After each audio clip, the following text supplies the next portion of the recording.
जगदीप धनखड़ के इस्तीफे के बाद से एनडीए की ओर से उपराष्ट्रपति पद की उम्मीदवारी पर सियासी बाजार गर्म था, लेकिन इस तमाम अटकलों के बाद आखिरकार रविवार को दिल्ली में हुई भाजपा संसदीय दल की बैठक में एनडीए की ओर से उपराष्ट्रपति पद के उम्मीदवार का नाम फाइनल कर दिया गया है।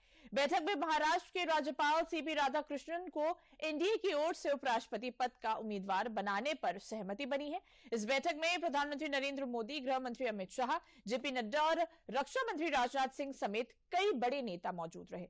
वहीं अगर राज्यपाल सीपी राधाकृष्णन के सियासी सफर को जाने तो उनका संघ से पुराना नाता रहा है। 16 साल की उम्र में ही सीपी राधाकृष्णन आरएसएस से जुड़ गए थे। वर्ष 1998 और 1999 में कोयंबटूर सीट से सांसद बने थे।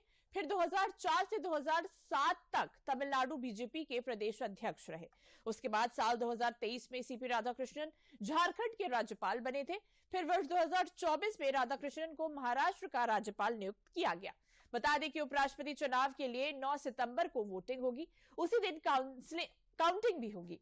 वहीं पद के लिए नामांकन दाखिल करने की आखिरी तारीख 21 अगस्त है, जबकि 25 अगस्त तक उम्मीदवारी वापस ली जा सकती है।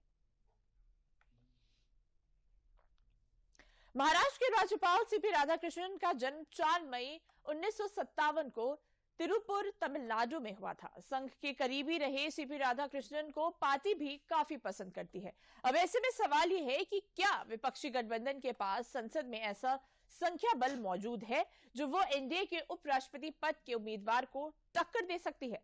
फिलहाल आज विपक्षी गठबंधन के नेताओं की अहम बैठक दिल्ली में है। माना जा रहा है कि इस बैठक में विपक्षी खेमा इसी गणित पर मंथन करेगा।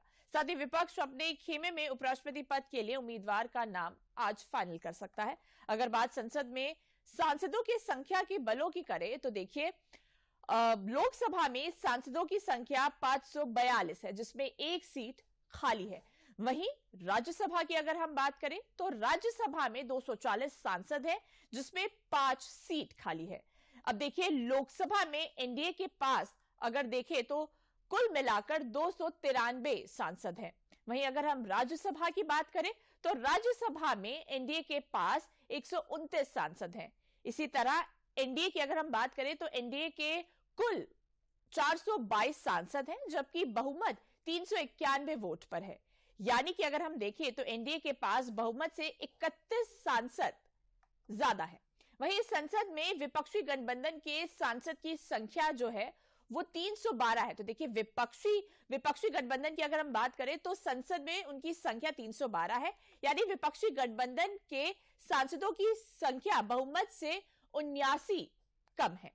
तो देखिए, एनडीए के पास बहुमत है और 31 सांसद ज्यादा है।